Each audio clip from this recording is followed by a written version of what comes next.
Baga nagaan dhuftan mana Waaqayyoo. Ameen. Nama beekan keessattuu gammadaadha Yesuusitti. Ameen. Birriif warqee keessan hin gaafanne Kiristoositti hin jedhe. Waa'een Abrahaam yeroo baay'ee hin kaafamaa lallaba keessan dhufaa lamni baay'itself jira.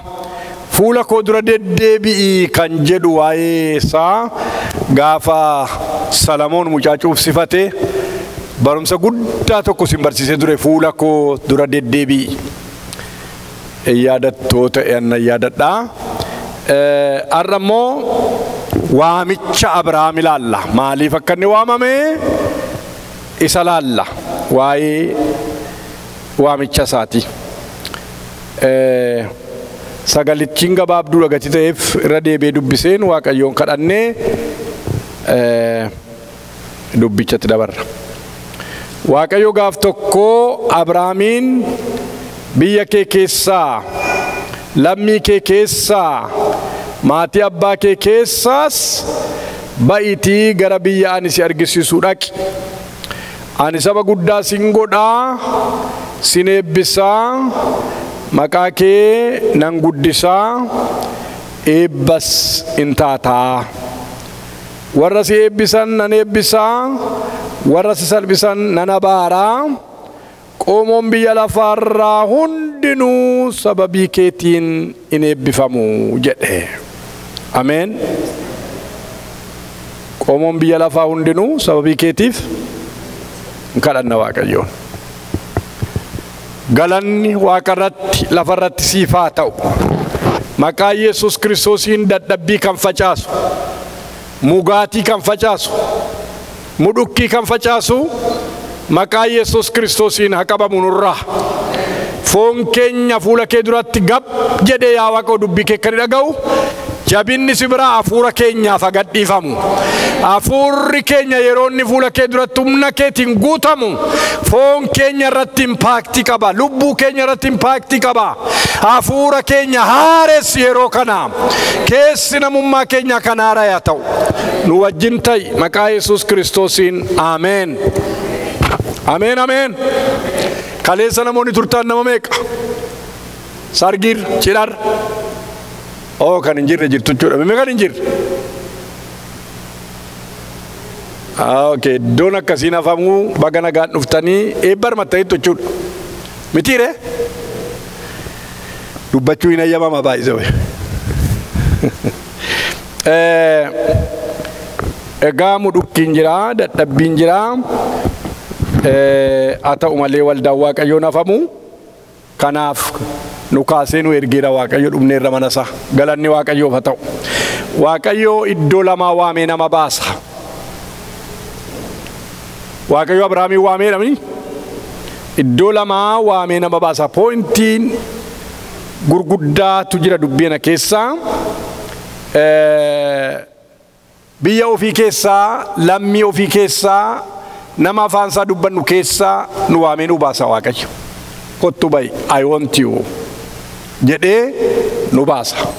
Biyya garbummaa keessaa, biyya boojuu keessaa, Gibsii, Baabiloonii waamee nama baasa Waaqayyo. Lafti Waaqayyo waamee nama hin baafne hin jiru. Araddaa kee irraa, qabeenyaa kee irraa, lafa jirtu, lafa ulfinaati si waamee fannoo isaa sirra kaa'ee si bobbaasa Waaqayyo. Lafatitti gadi cabdee jirtu, kuuroftee jirtu garbummaa keessaa Gibsii, Baabiloon keessaa lafa araddaan keessaa haamamee jireenyi kee booji'uu keessatti didimee jiru keessaas waamee nama baasa Waaqayyo. Kanaaf lafanni waamee nama hin baafne hin jiru. Waamichi Waaqayyoo baay'ee dinqisiisaadha, baay'ee raajeffachiisaadhas. Yeroo nama waamu akeeka mataasaa qaba, yaada mataasaas qaba. Maalummaa keetu isa boojinaan si waamatu hin ta'in maalummaa nama boojisiisu si qabachiisuudhaaf si waama Waaqayyo. Ameen ameen. Galanni Waaqayyoof haa ta'u. Kanaaf namicha kana yeroo waame waan nama booji'u hin jiru sar. Nothing at all. Waaqa tolfamaa waaqeffata biyya Uur keessattiidha. Iyyaasuu 24:2 baay'ee mul'isa. waaqa tolfamaatu inni waaqeffatu waaqayyo isa waameedha. Kanaafi waamicha Abrahaamiif ta'ee karaa bara booddee keessa karaa gooftaa keenya Yesus Kiristoos waamicha mul'achuuf jiru kan agarsiisudha. ጸጋው ከሕጉ ይቀድማል።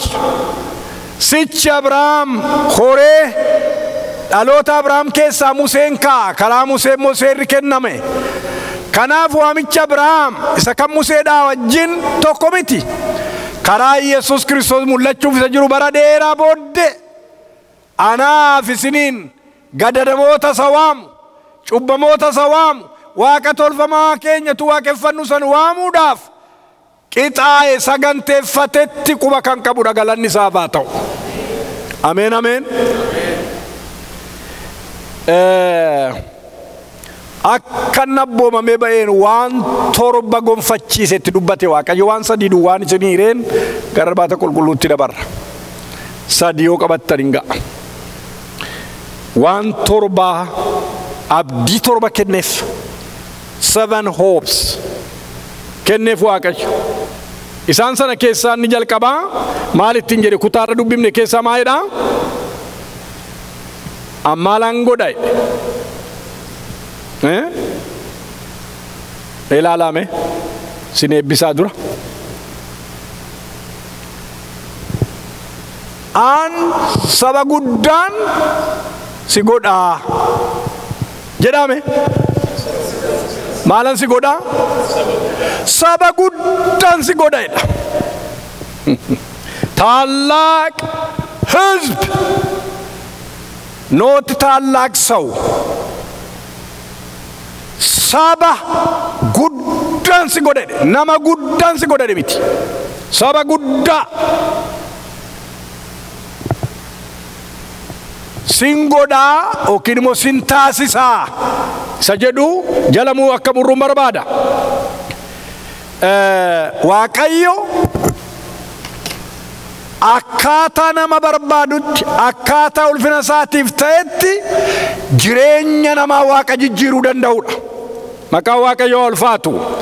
Amma nama kanaa fuudheetu waaqayyo eebbisee araddaa biyya sanaa keessatti nama guddaa tokko isaa taasise miti. He became a nation. Ammarrat Israa'el biyya Israa'el jedhamanii akka waamamaniif waaqayyo nama tokko waamee nama tokko eebbisee hundee isaa hundumaa eebbisee waaqayyo. Sinaa eebbisu waaqayyo. Mana keessa na eebbisu waaqayyo. Dhala keessa na eebbisu waaqayyo. Kanaaf naannootti gamatti gamanamatti kan boojitan akka taataniif kan mul'iftanii mul'attan akka taataniif waaqayyo ayyaana isaan isin taasisu. Mul'ifnaan in mul'ata namni isaan.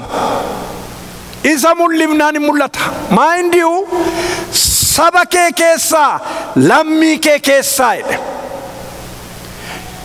Culture ati beektu keessaa, language ati beektu keessaa, saba kee keessaa mee jala muraa laalaan dagana keessa deebi'aati. Maal jedhaa? Lakkoofsa tokko chugooti. Jedhi mee almaa'uut tokko biyya kee keessaa tokko. Lama. Baay'iti. Waan meeqa keessaa baasa? Sadii maal keessaa? Biyya kee keessaa taaneo. Keessaa baay'ee maatii abbaa kee keessaa.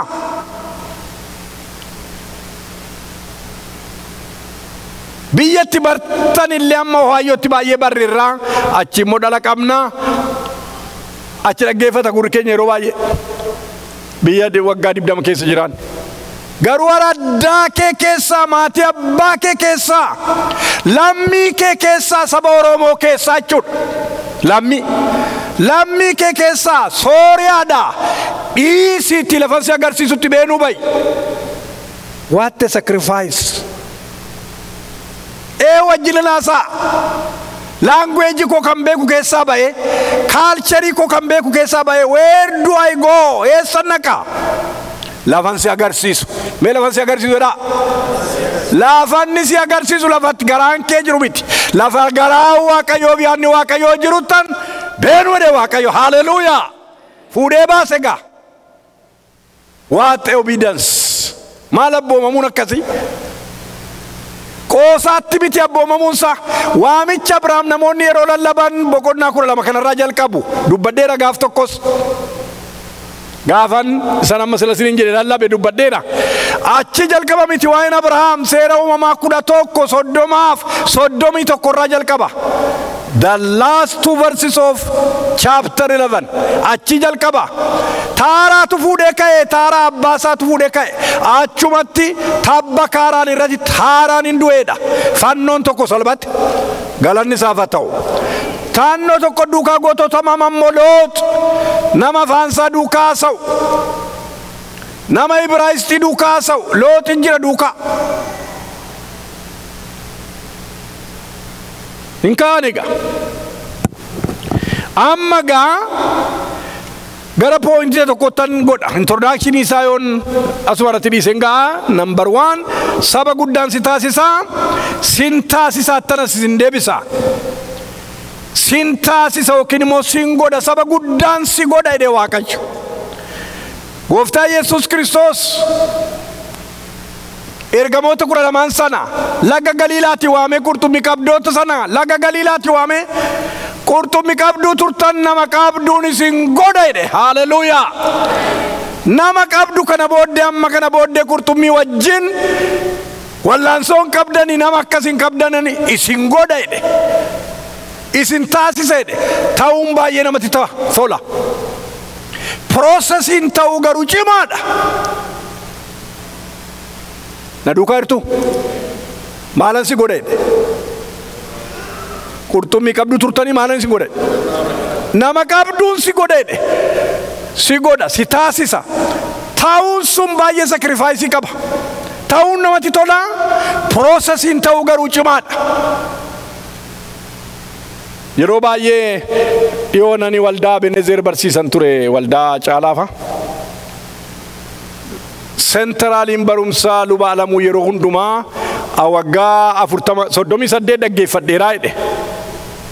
Sorry, 39 dhaggeeffadheeraa lallabasaa sentraaliin lallabasaati fannoodha jedhe.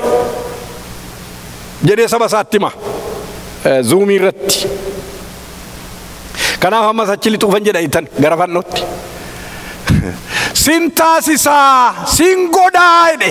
Isin an godha qabdu qurxummii qabdu turtan nama qabduun isin godha jedhe Yesuus.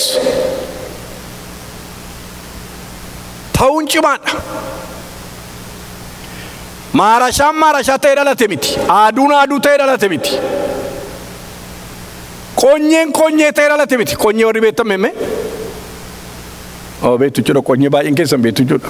Miti qonyee kan akka isheeti qonyee akkuma maqaa isheeti qonyeen addanaan baasanii addanatti ujummootti godhanii karaa hordaan itti galu godhanii keessa godhanii addanaa immoo okkootti godhanii akka isaa itti godhan namni sin dinqa. Akka kanatti dhalate miti isheenis. Gara warra ogeessotaatti kennanii durillee maqaa gaggaariin kennanii warra ogeessu sanaa fi gara maqaa jedhumni waan jedhan qabuni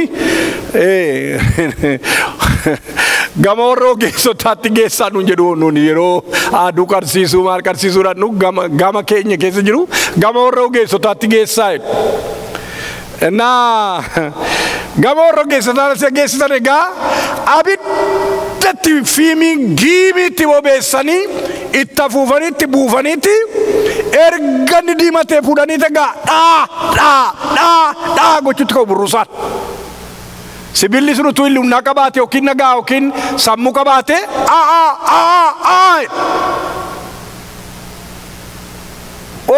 obsi maarashaan si godhamaa qiritamtee sibiila taatee teessa obsi jiruu ejjetta si taasisaan jira ni godhumo ni tumumo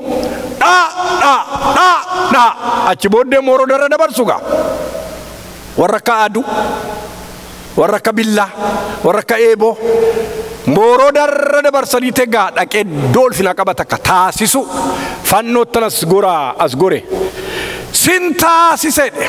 isinan taasise nu haa taasisu. Amma gaa lakkoofsa tokko keenyatti yeroo deebinu maalan si godhaa ani saba guddaan si godha jedhe. Abbaa ta'uudhaaf iyyuu karaan isaa cufaadha. Jirtu jiran abbaa tokko ta'uudhaaf, to be a father of single person, single baby daaf abbaa ta'uudhaaf karaan isaa cufame amma bakka. Nagaadhaan teetti jaartiin kolfaan cufteetti bakka hin jiru itti jaartiin. Waaqayyo garuu karaa qaba. Ameen ameen. Karaan kan jaartii karaa ta'uu dhiisuu danda'a. Karaan kan Waaqayyo garuu yeroo hundumaa bochoodha. Ameen ameen. Karaa kan namaa cufaa ta'uu danda'a balballi isaa. Balballi kan Waaqayyo garuu banaadha. Ameen fudhadhaa. Galanni Waaqayyoof haa ta'u. Kanaafi alla Abrahaamii fi alli Waaqayyo dubbatu waliin argu. Inni Waaqayyo dubbatu gara biraa, Abrahaamii fi Saaraan kondiishinii isaanii gara biraadha. Dhimma kondiishinii keen qabu Waaqayyo kondiishinii geeddara Waaqayyo. Haala geeddareessa jedhe si taasisa. Ameen sabanan. Hin muginaa, hin rafinaa. Haala geeddare, situationii geeddare, haala jireenya keetii geeddare. Waaqayyo isa jedhe si taasisa. Isa jedhe nu haa taasisu. Isa jedhe nu godha Waaqayyo isa nuyi haalli keenya nutti dubbatu miti. Sinii galee silaa taadduun misaa irratti dhugaanaa baatu turte lallakkoo warraallee hin beektu waa'ee mucattii silkii caccabsitette. Mucaa tokkotti biyya keenyaas asuma wanta information akkasiin argatan fakkaata. Waggaa 18 taanaan hin gaagaa ammaatti si gargaareedhee abbaan gabbaaseette. Mucaan rakkina guddaa keessatti dhidhimteette. Rakkina hin taane keetti kuftee kana booddee namni naa bilbilu hin jiru, jireenyi si hin jiru jedheetan silkii koo caccabsee. Silkii caccabsitee haalli darbee jireenyi geeddarameetti dhugaa baati mucaan. Kanaaf obboloota ko haalli keenya waan gara biraa himuu danda'a. Haalli keenya waan gara biraa jechuu danda'a. Kondiishiniin Abrahaamii Saaraa gara biraa, jechi Waaqayyo Waaqarraa dubbataa jiru gara biraadha. In argatta akkuma ta'e mucaa tokko siin kennedha jedha amma Waaqayyo. Akkuma ta'e tokko nabdu ayizoo jabaadhu jedha jedha bini. Akka jedha jedha miti Waaqayyo. Waa inni jedhaa jiru meen ilaalla yeroom fagaate gam seera uumamaa 15 sadii amma jaatti maayidha daagim. Seera uumamaa 15 sadii amma jaatti maayidha Waaqayyo amma dabalee. Haalli gaa dhidhiibamaan achi siqe haalli fokkisaa deemeera maayidhen. Abrahaam ammas kunoo ati dhala naaf hin laanne hojjetaan mana kootii ana dhaaluuf jira jedhe. Yommus dubbiin Waaqayyo gara isaa dhufee namichi kun sin dhaalu ilma ofii keetii dhalchitutu si dhaala jedheen. Ameen.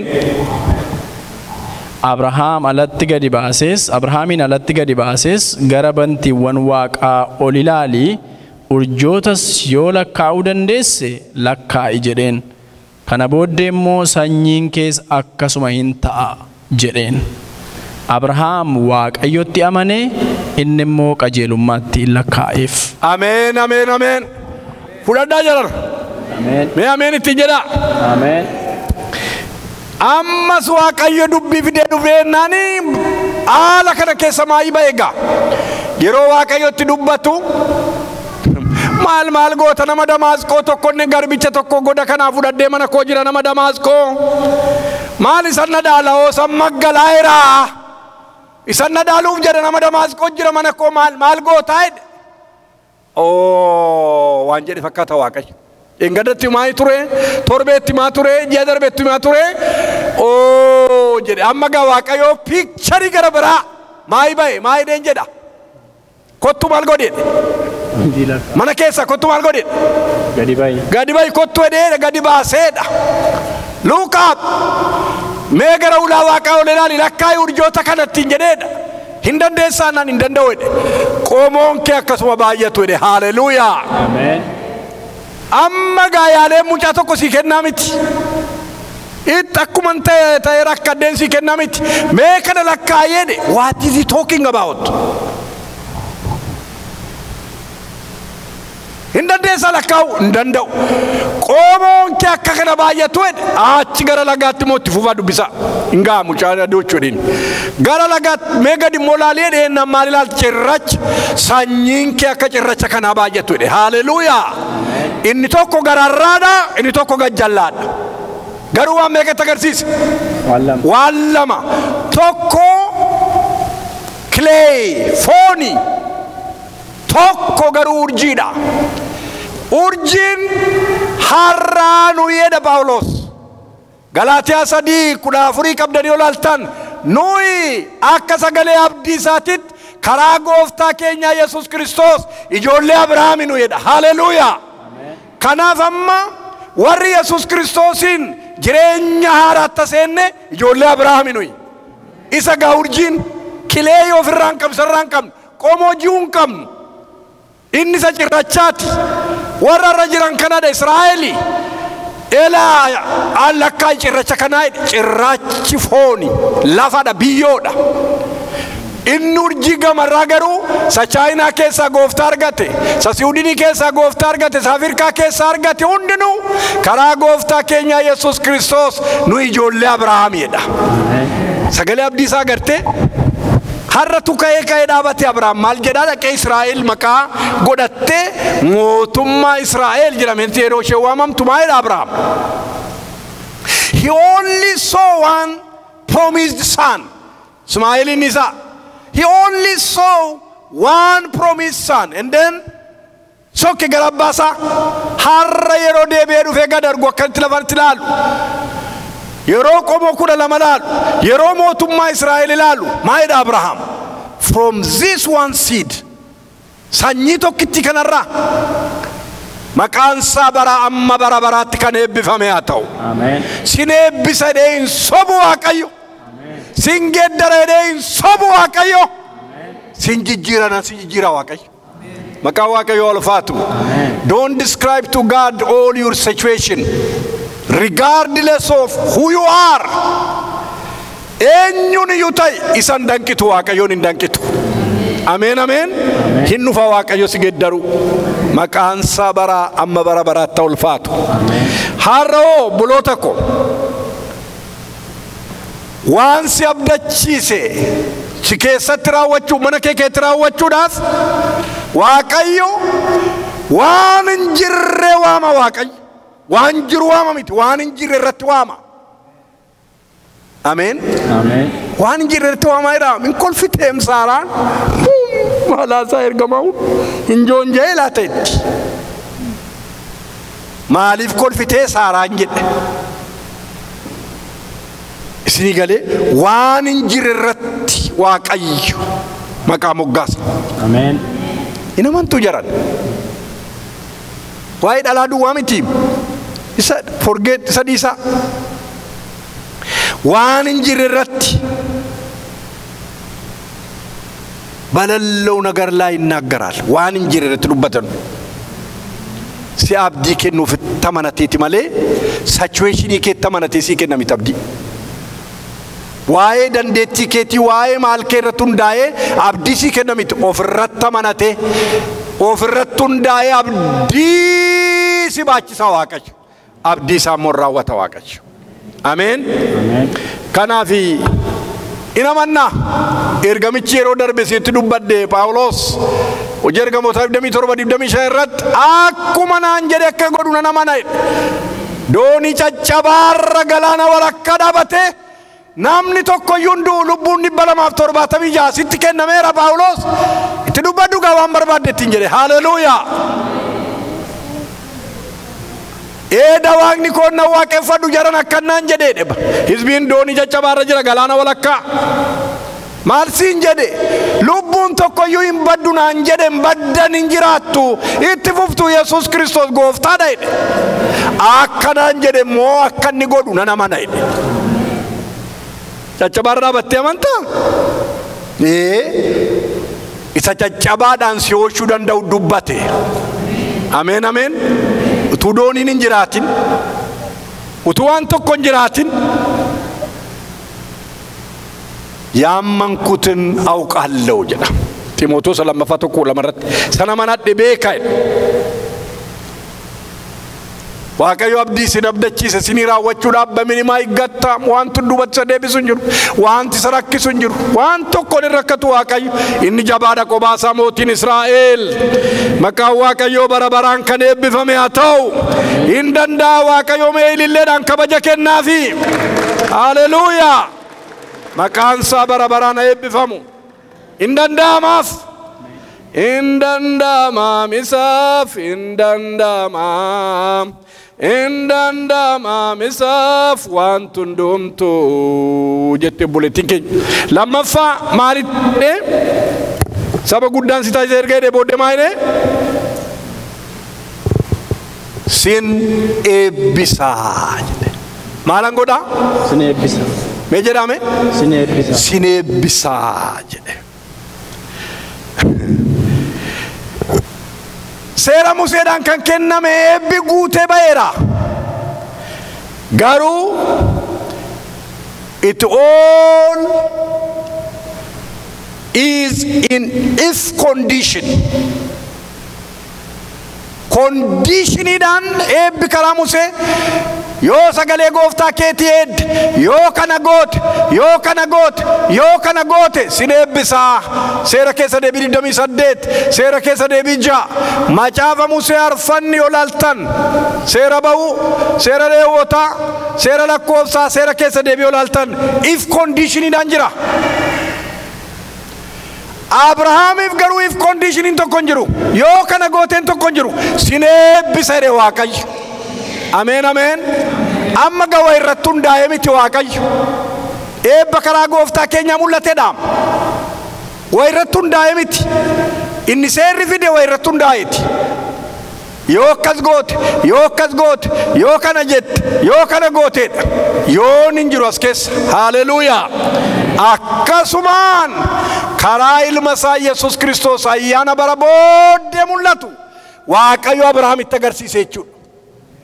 Isinii garaaraa jiran isa kana mul'ise Waaqayyo eebba Abrahaam karaa Yesuus Kiristoos. There was no any if condition. Sin eebbisa ayyaanichatu mul'ate. Abrahamiinis akka jedhe seera uumamaa 26 irratti gara Gibxii hin bu'in asuma taa'i asittan si eebbisa ani Waaqni keedhe. Ameen ameen. Hin qote lafa gogiinsarra dachaa dhibba gashate hundumaarra caalaa eebbifame mooticha bebele gara isaa dhufe ati nu caalteetta nu gadhiisi eeriyaa jedheenidha. Isa nama caalchisu Waaqayyoof galanna ta'u. Amen, amen, amen. Where there is nothing utu lafa wanto konjire keessa fude omton jiru ansine bisa bela baka gara Gibxii buina suma ta'i ittiin jedhedha.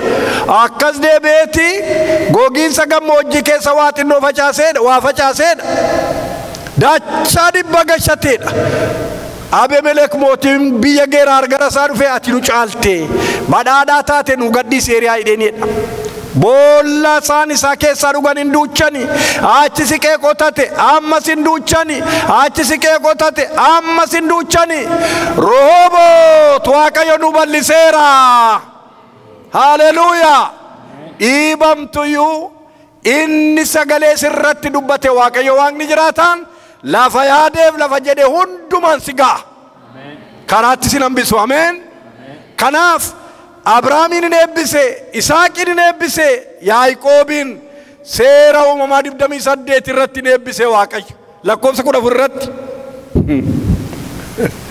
Qoomoon biyya lafaayyuu siin eebbifamu Yaaqoobiin sodaatin ittiin jedhe. Sakaakayyuu isaatiin jedhe. Eebbi maayini by the way. Let's come back.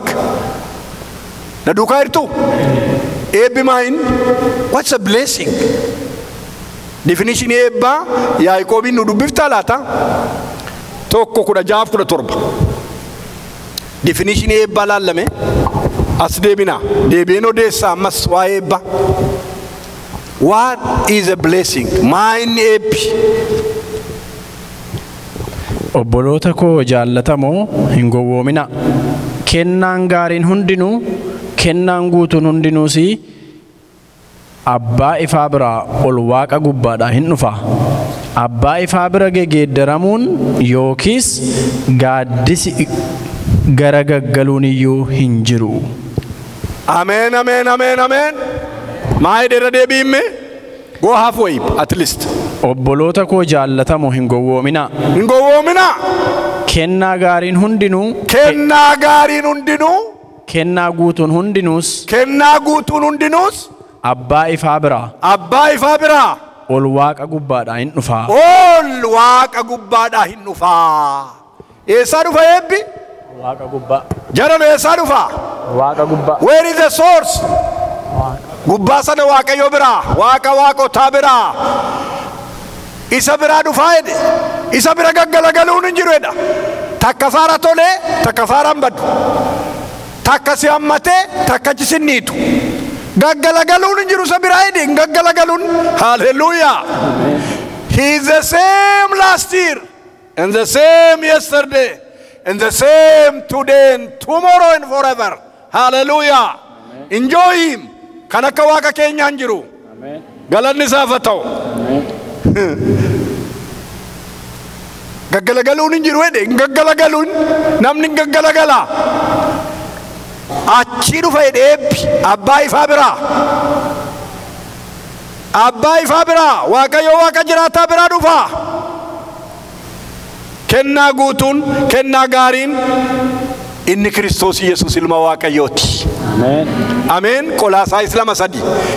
Utuu waan gara biraadhaan sin guutin isaan si guutuu barbaada waaqayyo. Meeme maayidhaa Qolaasaayis 2:3. Badhaadhummaan ogummaa. Mee si duukaa jedhani mee guddisii jedhi tiyaa jedhani. Badhaadhummaan jedhana duukaa. Ogummaaf beekumsaa hundinuu. Ogummaaf beekumsi hundinuu. Isa keessa dhokfamee jira.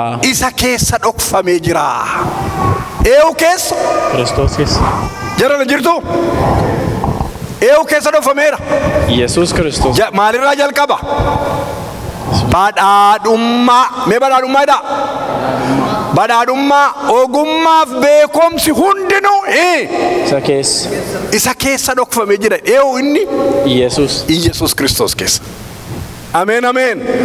Paakeejii kana gaa nutti kenne kaa waaqayyo waaqni jiraataan paakeejii kanatti fuudhee Yesuusiin mana keef kenne jireenya keef kenne. Namni paakeejii kana bane badhaadhummaan mana isaa jira, ogummaan mana isaa jira, beekumsi mana isaa jira. Hallelujah. Kana gaa eebbi burqaa yaa'een cinne mana kee keessa waaqayyo maddisiisee ilma isaa Yesuus Kiristoosidha.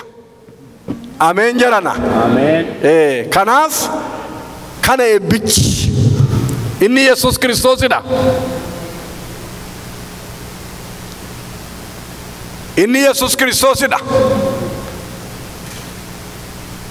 አምላኬ እንደ ባለጠግነቱ መጠን በኢየሱስ ክርስቶስ የሚያስፈልጋችሁን ሁሉ ይሞላባቸዋል።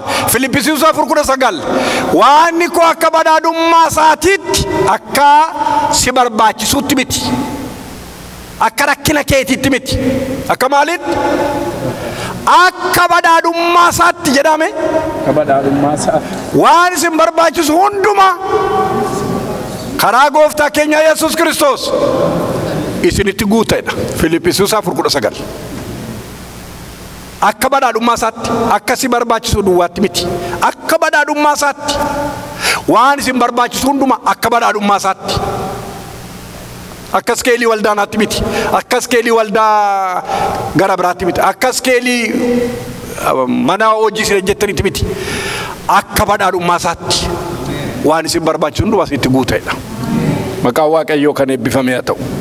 Kanaaf yeroo sana Filiphisius 4:18 irratti maayidha waan hundumaa qaba naa baay'atas jedhe. Ameen. Ameen. Maayidhe waan hundumaayyuu qaba naa baay'atas abbaa eebbaa biraa dhufaa jira akka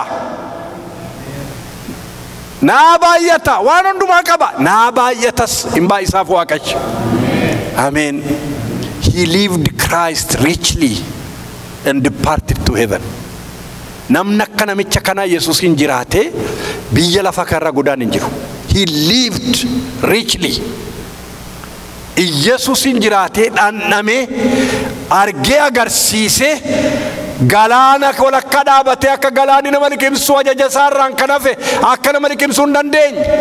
Neencha afaan neenchaatiin na buuseedha.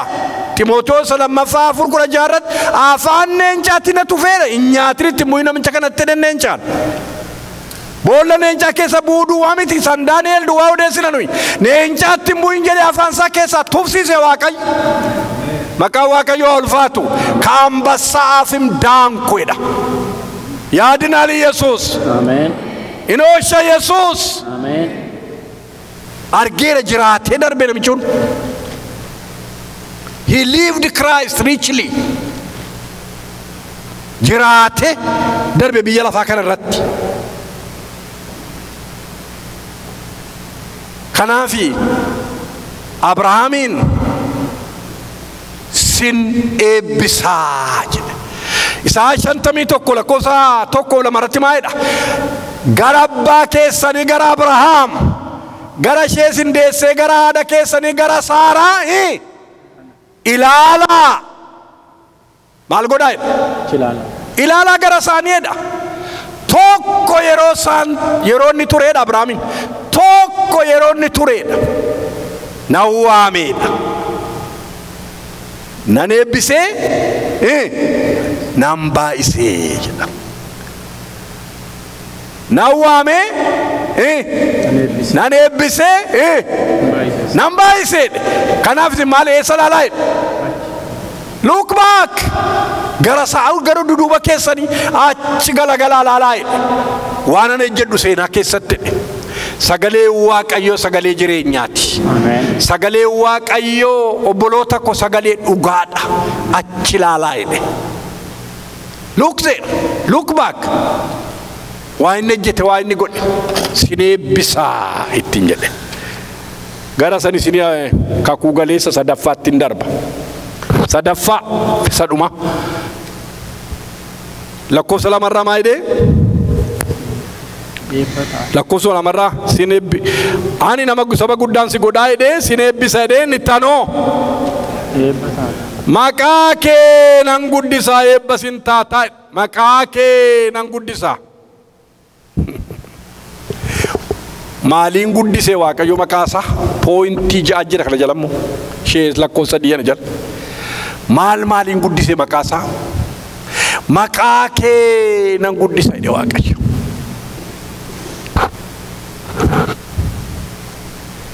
Waaqayyo yeroo ejjetu maqaasaaf jedhee ejjetanni guddaan. Maqaan Waaqayyoo jireenya kee irratti ulfaannaan, mana kee irratti ulfaannaan ofiisaaf jedhee maqaa kee sii wajjin mul'isa Waaqayyo. Not for your sake, for his name sake. Mul'isa ulfina isaa. Maaliin mul'ise? Tokkoffaa akkuma jedhe Waaqayyo akka kakateef yaa Ahizaab abbaa taadarago abbaa godhe. Father of nation godhe Waaqayyo. Kunoo laala addunyaan har'a in kakateefi he became a father of nation. Eessa hundeen keessan Israa'el? Eessa hundeen keessan? Namni hundinuu he trace back to Abraham. That's it. Tara makara Tara tenoftu abbaan isa dhashe Tara makasa Tara waamne Waaqayyo. Tabba kaaraan irratti du'e isaa wajjin ka'e waamne Waaqayyo sila yuusatu nama dadhabaayyuutu goototee kaanaan achitti kaarraa fannoo tokko salphisee isiniin jedheedha. Kanaaf everybody traces back.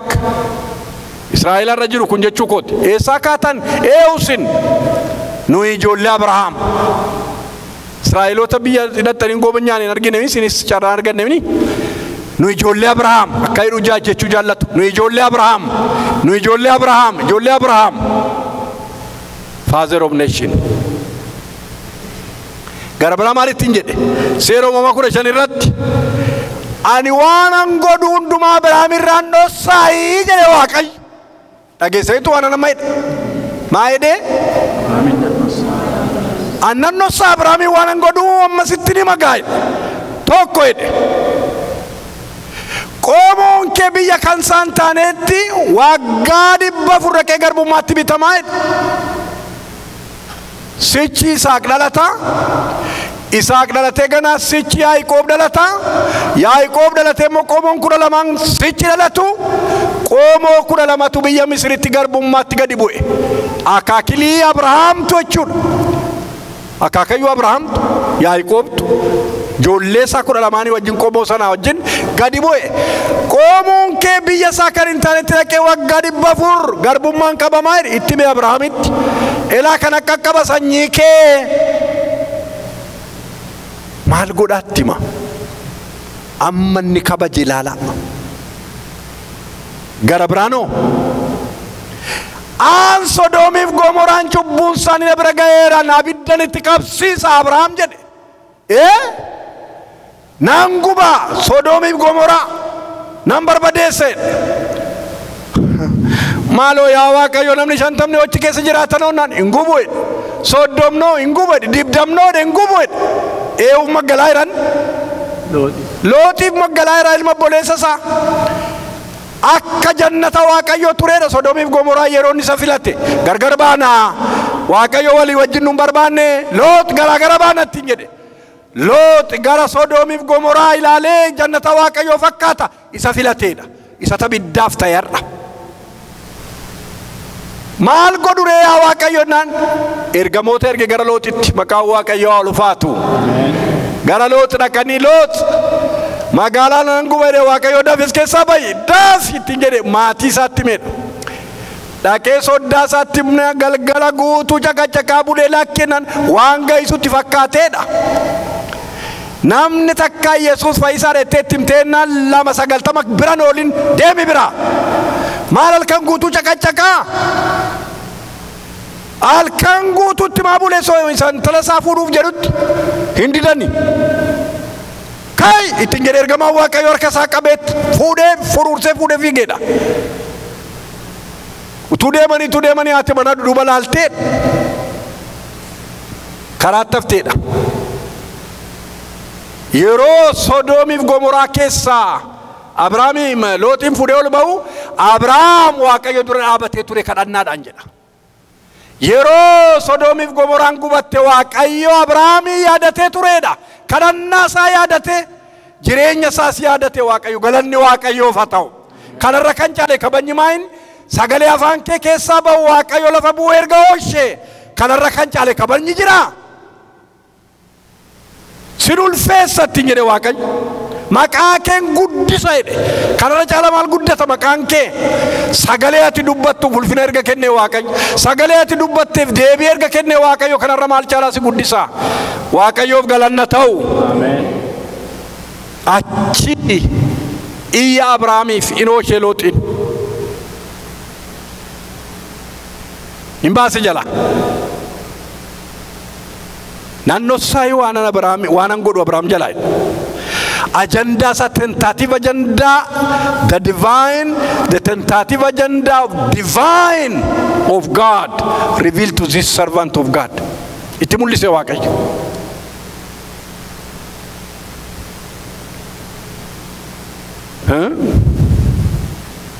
Waanan godhu hundumaan Abrahaam jalaan nossaaye.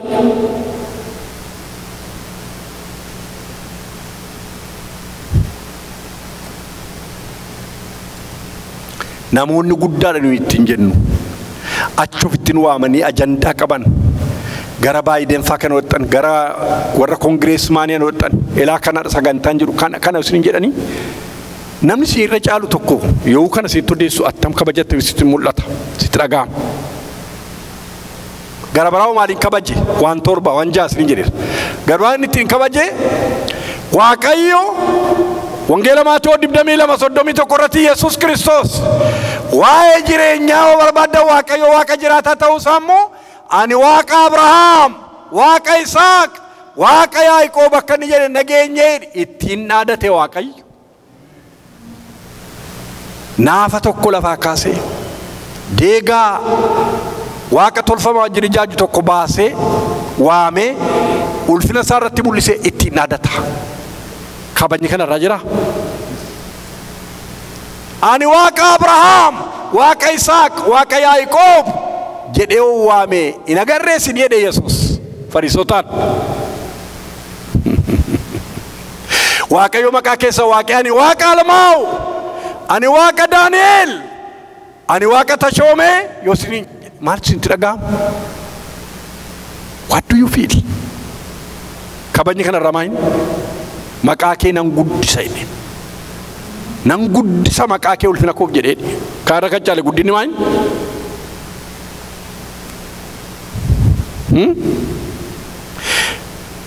Finally, this is the last text. Seera uumaa 13:14-18tti.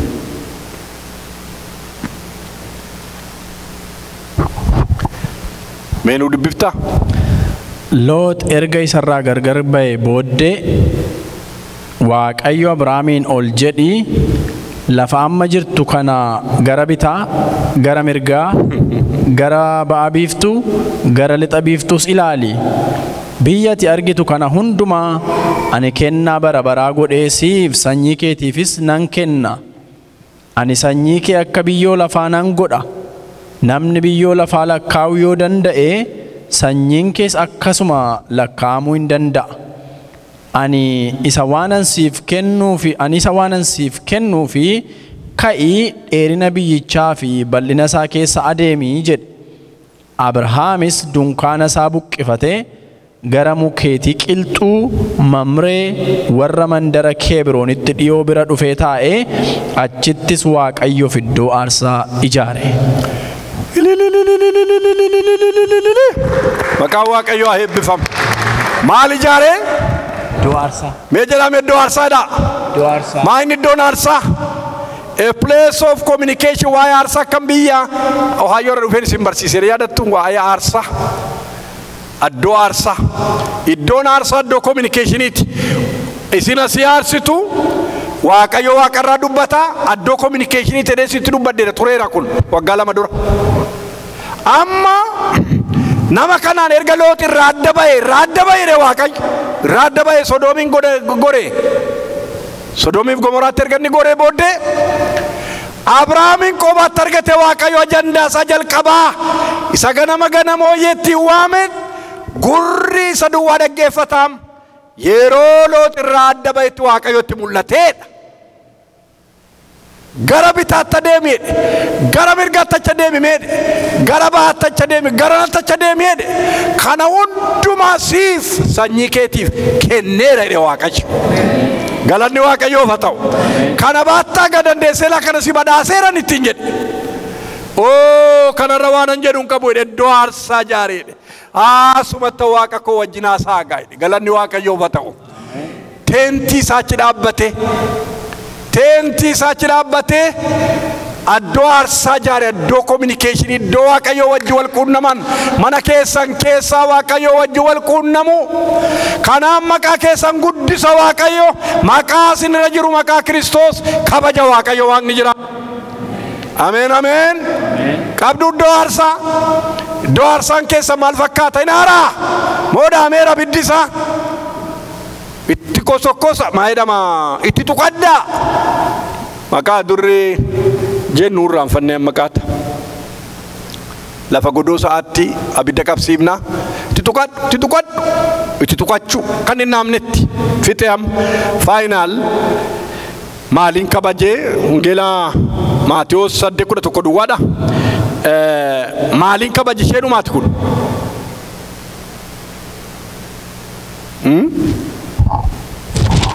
Nation godheeti achi dhaabee iddoo aarsaa ijaaree sadhuma Wangeela Maatewos 8:11 irratti mootummaa Waaqayyoo keessa takka argaman jarreen sadan kana Iyeesus Kiristoos affirmi godhe jabeesse dubbatees mee dhageenyoo dubbisu mee dubbisi 8:11. Baay'een immoo ba'a biiftuutii lixa isheetis dhufanii mootummaa Waaqaa keessatti Abrahaam, Yisihaaqii fi Yaaqoobii wajjin maaddiitti akka ta'an ani isinittan hima. Ameen ameen ameen ameen ameen. Meerra deebiifa dhagaani. Baay'een immoo ba'a biiftuutii lixa isheetis dhufanii mootummaa Waaqaa keessatti Abrahaam, Yisihaaqii fi Yaaqoobii wajjin Maaddii takka ta'an ani isinittan himaa. Jedhaa jiraa kan ilma Waaqayyoo Yesuus Kiristoos baabiiftuuti lixa isheetii dhufanii baay'een namoota Abrahaam Isaaq Yaaqoobii wajjin maa irra taa'u? Maaddii. Jirtuu jedhan maal irra teenya? Maaddii. Maaddii bara baraa irra teenya. Isa hirmachuuf kun warra maaddii bara baraa. Yesuus Kiristoos ergamoota isaatiin dhaqaa naa qopheessaa jedhee lafa qophaa'e sanatti sichi gaasa waaqarraa amman isinii wajjin nyaadhutti asirraan nyaadhu jedhe. Kanaaf maaddiin waaqarrattis qophaa'e nu eegaa jira. Abrahaam Isaaq Yaaqoobii wajjin maaddii isa mootummaa waaqarratti dhiyaatu jedhe. Kanarraa warri cabsattan warri sagalee jiraataa ka dhageessan obboloota obboleettota abdii jiraataa nuu kenneera Waaqayyo. Abdii kanaan qabamne akka jiraannu nu gargaaru. Gabaabsee waa jedhu waa'ee sagalee isaa galanni waaqarratti lafarratti siif haa ta'u. Dubbiin kee jiraataadha. Dubbii jiraataa kanaan yaa Waaqayyo mana kee keessatti morgaa keenya jabaatee akka ni dhaabatu. Dubbii dhugaa kana yaa Waaqayyo dhugaa ba'a akka deddeebinu ayyaanni kee nu gargaaru. Kaleessa sagalee kee dinqiitti dhageenye, har'a sagalee kee dinqiitti nutti dubbatte. Sagalee dinqii kanaan nu jiraachisi. Dogoggora nu oolchi Yesuus. Hamaatti nu eegi dubbii keetiin. Maqaa Gooftaa Yesuus Kiristoosiin ameen. Eebbifamaa galanni Waaqayyoof haa ta'u. Amma maaddii Gooftaatti dhiyaannaa.